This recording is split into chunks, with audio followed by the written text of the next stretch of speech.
여러분 안녕하십니까? EBS 초대석 정관용입니다. 지난 몇 년 우리 사회는 사법개혁, 검찰개혁 이런 논의가 지금 화두로 떠올라 있습니다. 공수처법, 검경수사권 조정법, 법률 몇 개가 바뀌고 또 인사가 개편되고 그래서 과연 국민을 편안하게 할 검찰, 국민을 편안하게 할 사법이 될 수 있는 걸까요? 그래서 오늘 좀 특별히 초대했습니다. 우리 사회의 어르신 가운데 한 분, 제1세대 인권 변호사 한승원 변호사를 초대했습니다. 변호사님 어서 오십시오. 네, 안녕하세요. 네.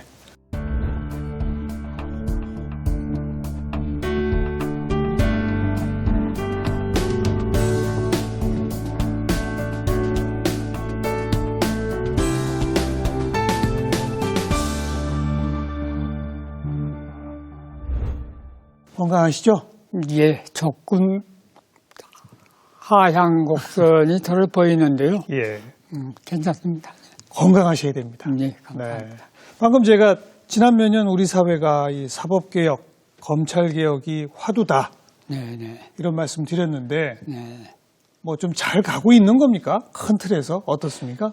예, 잘 가고 있는가 어쩐가에 대해서는 채점을 할 능력이 없습니다.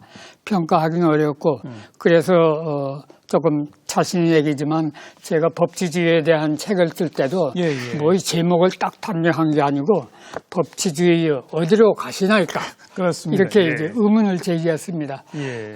사실 근자에 와서 이제 사법개혁이나 검찰개혁을 모두 부르짖는 이유는 역설적으로 그만큼 오랫동안 모두 개혁을 안 했거나 그렇죠.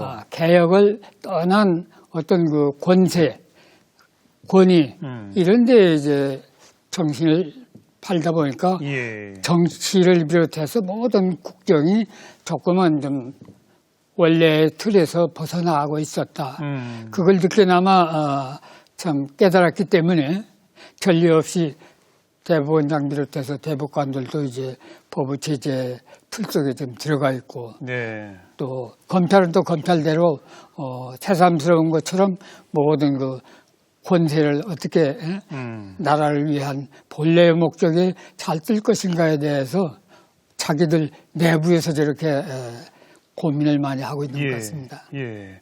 아니 그런데 이따가 차근차근 말씀 듣겠습니다만 한승원 변호사님이 스스로 옥고까지 치러가면서 인권 변론 하시던 군사 정권 시절, 그 시절의 법원, 그 시절의 검찰, 거긴 사실 그냥 권력자 눈치 보는 기관들이었고 권력자들이 시키는 대로 하던 그런 기관들이었지 않습니까? 그렇죠.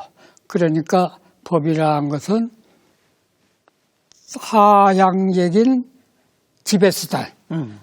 으로 그치는 거고 이른바 주권자인 국민이 그야말로 주권자로서 지배층에 대한 지배 세력에 대한 어떤 그 견제 수단으로서 이게 작용하지 못했다 하는 것이 솔직한 그 우리 과거의 현상이었는데 이제 그런저런 그 맹점들이 많이 이제 좀 파헤치고 잘 되는 방향으로 지금 고민하는 그런 단계라고 봐야겠다. 우리 변호사님께서 법원에 써주신 그 글귀를 보니까 권위의 화신이 아니라 정의의 화신이 되어라 이제 이렇게 하셨잖아요.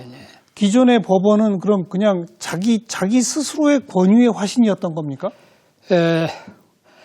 스스로 어떤 그 권력기관 이라는 데 이제 안주를 하고 이른바 사법권의 독립을 빙자한 그런 그 독선적인 그런 그 판단에서 벗어나지 못한 거죠. 그러니까 국민의 당연한 비판도 역시 사법권을 침해하는 양 이렇게 이제 배척을 하고 또 검찰은 더구나 이게 그야말로 행정부에서 여러 가지 참 적폐의 상징이라고 이렇게 볼 수가 있죠. 그러니까 지금 법원 검찰이 겪는 여러 가지 그 증세라는 것은 자업자득이죠. 자기 권력, 자기 그렇죠. 권위 예, 예. 그것만 생각했다. 그렇죠.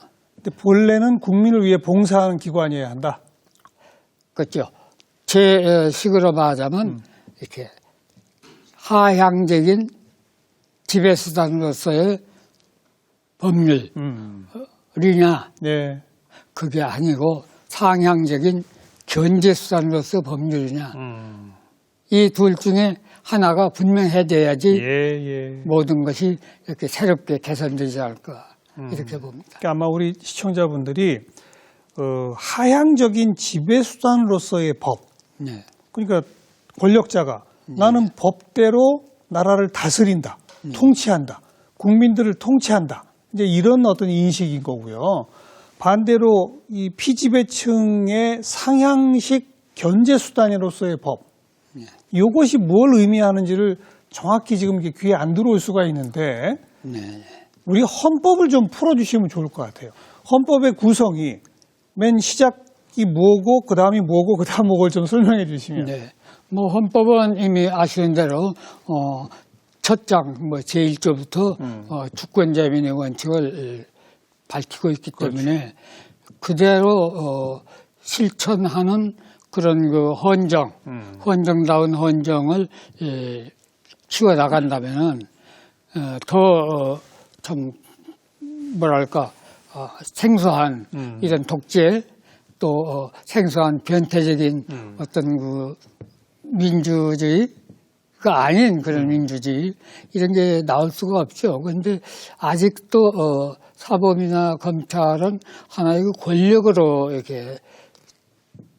권력으로 이제 단정을 하고 권력으로 자임을 하기 때문에 국민들의 좀 더 그 비판이라든가 그런 그 노력이 필요하다고 이렇게 보죠. 예. 네.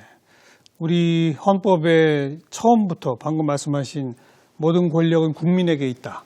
그리고 국민이 갖고 있는 각종의 권리, 자유, 그게 이제 헌법의 앞부분에 쭉 차 있는 거 아니겠습니까? 예.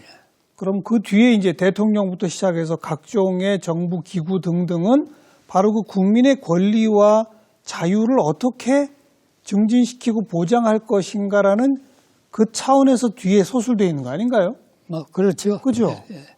그렇게 하고 그 법에 의해서 부여된 그 권력 또는 권리라는 것도 현실 그 적용하는 면에서는 역시 그 어떤 한계라고 할까? 그 국민의 기대를 다 충족시키지 못하는 채 권력을 행사하는 사람 중심으로 생각하고 그리고 그렇죠. 처리되는 예. 이런 면이 아직도 남아있죠. 예. 그리고 이제 또 하나는 우리가 이제 헌법상의 기본권 중에서 이제 소위 자유권적 기본권은 예.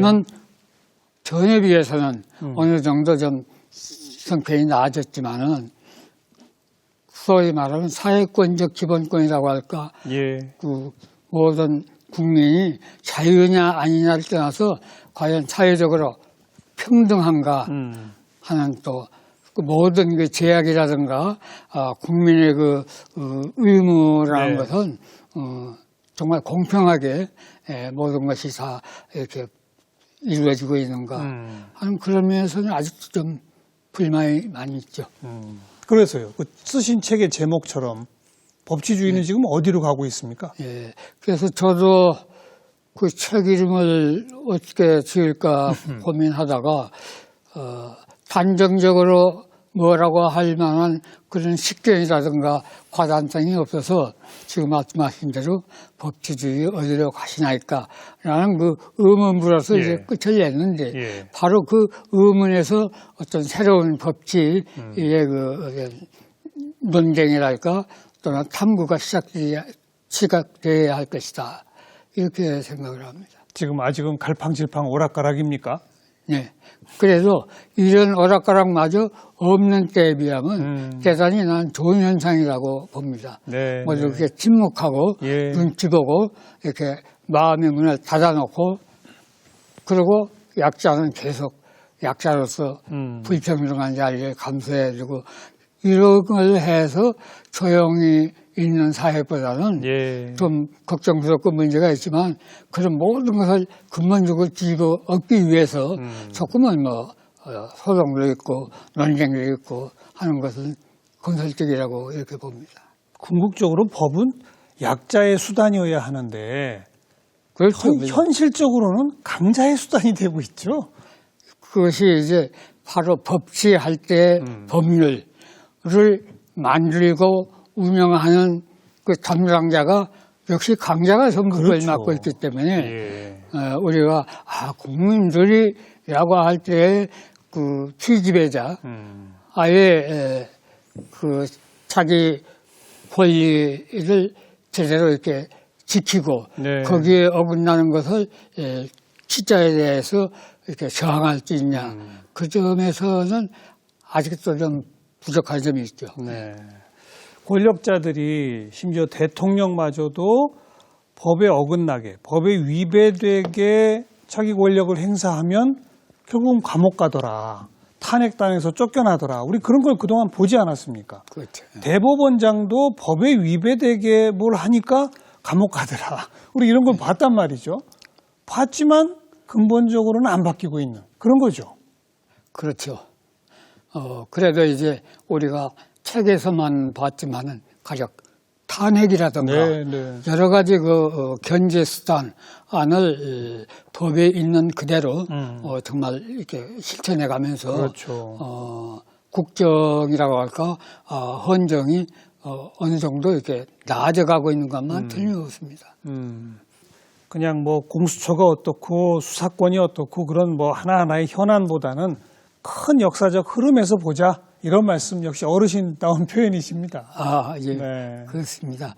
그래서 좀 더, 국민이 이게 주권자라고 하면 주권자가 스스로 깨닫고 또 일어서 나서고 그리고 할 말을 하고 해야 될 일을 해야지 하는데 네. 어떤 면에서는 방관한 채로 남을 비판의 대상으로 삼아서 그냥 이런저런 비판자 입장에서 가만히 있으니까 그게 저는 조금 아쉽고 단순히 비판을 할 뿐더러 그런 비판이 제대로 먹혀 들어가지 않는 현실을 예. 어떻게 또 개조할 것인가. 예. 또 누가 좀 더 많은 그 깨달음을 가지고 그 흐름을 끌고 갈 것인가 하는 역사의 흐름을 제대로 파악하고 그 올바른 방향으로 이렇게 이끌어가는 예. 그런 세력도 사회에서 좀 더 강화돼야 할 것이 아닌가 이런 생각이 됩니다. 주권자인 국민들이 목소리를 더 내야죠. 그렇게 목소리는 봅니다. 또 다양할 수 있죠. 그럼요. 예. 그렇죠. 우리 옛날 이야기를 한번 돌아가세요. 처음 변호사 되신 게 몇 년도였었죠? 저는 대학 나오던 해에 시험에 붙어가지고 군 복무 3년 반 하고 난 뒤에 검사 발령 받은 것이 1960년 가을이었습니다. 60년. 예. 그러니까 사법고시 되신 거는 그보다 3, 4년 전이고 군 법무관 시절 그렇죠. 보내셨으니까. 군무를 하고 나왔는데 그 4.19 나던 해에 네. 이제 검사 발령을 받았고 예. 그 다음에 이제 5.16 뭐 이렇게 나가니까 그때는 이제 법원조차도 제복을 입은 사람이 와서 무슨 사무총장을 하고 그런 때였어요.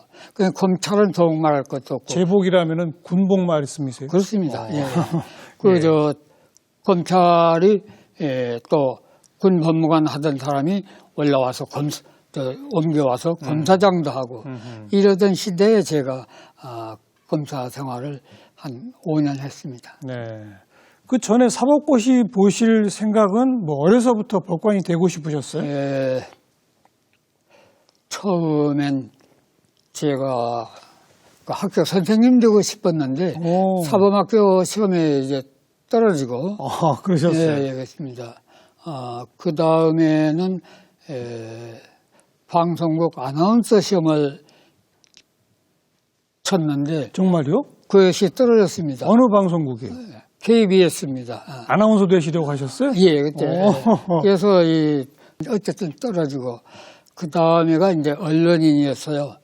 이제 6.25 후에 여러 가지 그 혼란스럽고 또 뭐 참 사는데 어려움이 많고 모두 여기 질서가 깨지고 하니까 언론인 섣불리 못 하겠더라고요. 네. 그래서 그것은 포기를 하고 그러니까 대학 이게 졸업기가 다가오는데 취직을 해야겠어요. 그래서 이제 주변에서 그 시험을 치면 그때는 고등고시 사법과 시험에 합격하면은 뭐 취직 걱정 크게 안 해도 된다더라. 예. 새삼스럽지만 그 말이 귀가 번쩍 뛰어서 알겠습니다. 그래서 시험을 쳤는데 너무 성급하게 시험장에 갔기 때문에 이제 첫 번째 떨어지고 초태는 떨어지시고. 네. 그 원인을 좀 알아봤더니 역시 실력 부족으로 떨어졌어요. 그리고 그 다음 해에 다시 이제 도전을 했는데 그때 됐습니다. 어떻게 됐는가 하고 이번에도 원인을 알아봤더니 용케도 됐더라고요. 근데 그 후에 검사, 변호사 이렇게 이제 제 이력이 좀 달라지죠. 그러니까 하마터면 변호사 한승원이 아니라 방송인 아나운서 한승원을 저희가 만날 뻔도 했군요. 네, 그렇습니다. 그래서 그때 이루지는 못했지만 그것도 하나의 그 인연이 있어서 그런지 그 뒤에 방송사의 월급은 받은 적이 없지만은 이 뭐라 하면 사례 봉투는 많이 받고 살았습니다. 방송에 출연하셔서. 예. 네. 검사는 한 5년밖에 안 하신 이유가 뭐예요? 우선 검사라는 게 남을 이렇게 제약하고 이렇게 참 그런 그 일면이 있는데 저 자신이 제약을 더 많이 받더라고요. 그래서 어떤 잡지에다가 우리 사형 문제 같은 거 뭐 그런 거 이제 기고라 하고 글이 나가고 하니까 검찰 선배가 그런 거 쓰는 거 아니라고 그러고. 현직 검사가 잡지에 사형제도 문제 있다 이런 글을 쓰셨군요. 그때 기명으로 더구나 지금도 그 책에 있습니다만 서울지검 검사 과로 그게 좀 무모했죠. 그래서 그런 거 쓰는 거 아니라고. 그리고 그 밖에도 여러 가지 그 제약이 많은데 그 제약을 무너뜨린다는 건 그 검사면 검사 그 세계의 어떤 틀을 이렇게 흔드는 거니까 그렇죠. 내가 조직에 일어나서 그렇게까지는 할 것이 아니다 하고 내가 자유를 찾자 해서 5년 만에 사표를 내고 나왔습니다. 검사로 계속 있다가는 내 자유가 없어지겠구나. 제가 또 잘못 생각했는지 모르지만 저로서는 좀 답답했어요. 아니 정확히 생각하신 거 맞습니다. 네. 그리고 이제 변호사가 되셨어요. 그리고 검사 5년밖에 안 하셨습니다만 이른바 전관예우도 그때 있었을 것이고 돈도 좀 버실 수 있고 그런 거 아닙니까? 전관이란 관이 어느 등급까지는 모르지만 검사 한 5년 근무한 것은 전관에는 못 들어가는 것 같아요. 그까지는 안 돼요. 별로 그 전관의 예우를 받지 못하고 그러나 예우를 받지 못하는 가운데 제 나름의 어떤 그 깨달음도 있고 또 이 세상 출발의 시행착오도 이렇게 많이 이렇게 축적이 되다 보니까 거기서 하나의 지혜도 얻을 수 있고 해서 뭐 후회가 될 정도는 아니고 또 그때 어떤 선배가 권하기를 법조인이라는 것은 면기난부다. 줄일 기자. 줄이는 것을 면할 수 있고 난부, 부자 되는 것은 어려운 것이다. 그런 그 가르침이라고 할까? 말씀을 해 주시더라고요. 그래서 면기난부를 신조로 알고 그냥 뭐 어렵게 살아왔죠. 살아오다가고만 이제 뭐 박정희 정부의 강압, 뭐 유신 이런 데 만나가지고 또 그 험한 대로 고생도 하셨고. 그러니까 그렇게 아주 큰 부자는 될 수 없으나 평탄하고 풍족하게 사실 수 있는 변호사의 길인데 언제부터 이른바 인권 변론 언제부터 그게 된 거예요?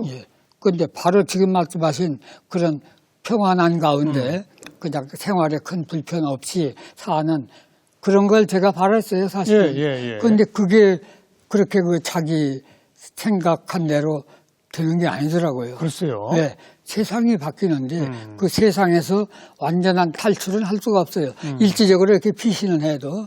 그런데 그때의 이제 권력이 이제 독재화가 되고 그걸 제도적으로 가령 무슨 시국사범이라는 것을 또 그 만들어서 많이 이게 투옥을 하고 후에 뭐 유신도 나오고 긴급조치도 나왔습니다만 그렇게 될 때에 거기에 걸려들어서 상처를 입는 사람들이 생기기 시작했죠. 당연하죠. 예.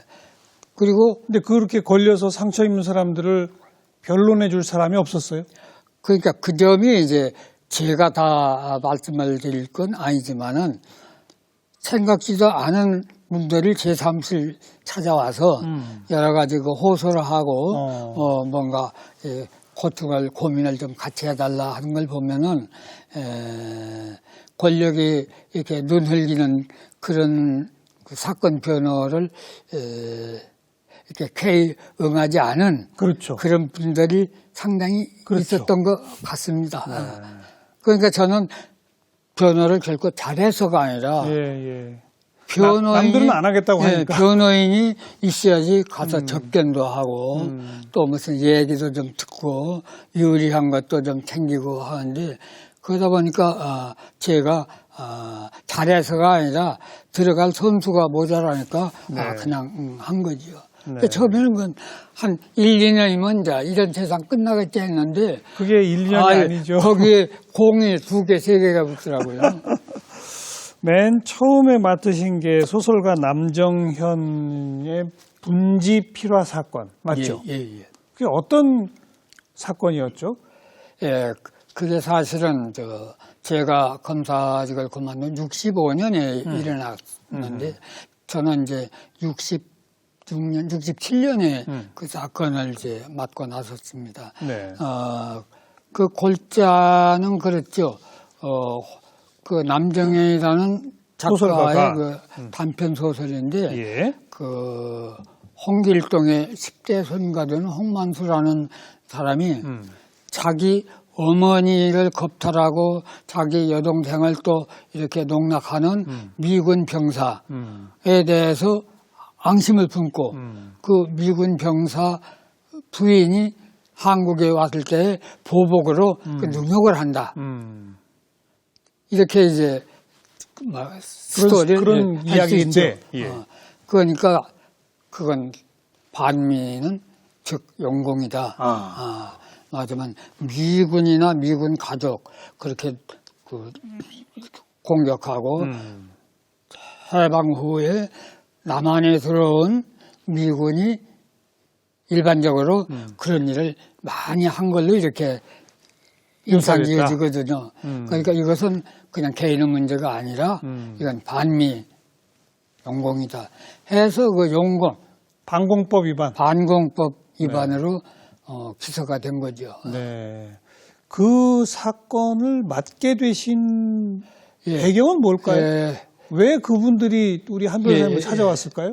탄압이나 이런 그 압제라는 것이 제일 처음에 그 대상이 되는 것이 지식인이들, 지식인, 그러니까 뭐 언론인, 작가, 그렇죠. 그 밖에 교수 그런데 작가 남정현 씨를 제가 직접 알아서가 아니고 제가 아는 문인들, 지금 세상 떴습니다만 그 안동님이라고 하는 또 소설도 쓰고 음악도 잘하고 하는 그 친구가 있어요. 와서 아니 남정현이 이렇게 혼자 다 하고 있는데 가만히 있어야 되겠냐. 라고 이제 충동기를 해서 그렇겠다 하고 제가 선임계를 내고 변호를 했지요. 알던 문인을 통해서 이렇게 의뢰가 왔다. 거의 그 무렵에 사건 맞는 게 처음에는 문인이나 언론인들이 이제 하고 그 다음 단계에는 이제 또 종교인들이 와가지고 의뢰를 해서 본래부터 제가 잘 알던 개인적인 이런 분들이 아닙니까? 그렇죠. 그러니까 중간에 있는 문인들, 언론인들, 종교인들 이렇게 연결이 되는 거죠. 근데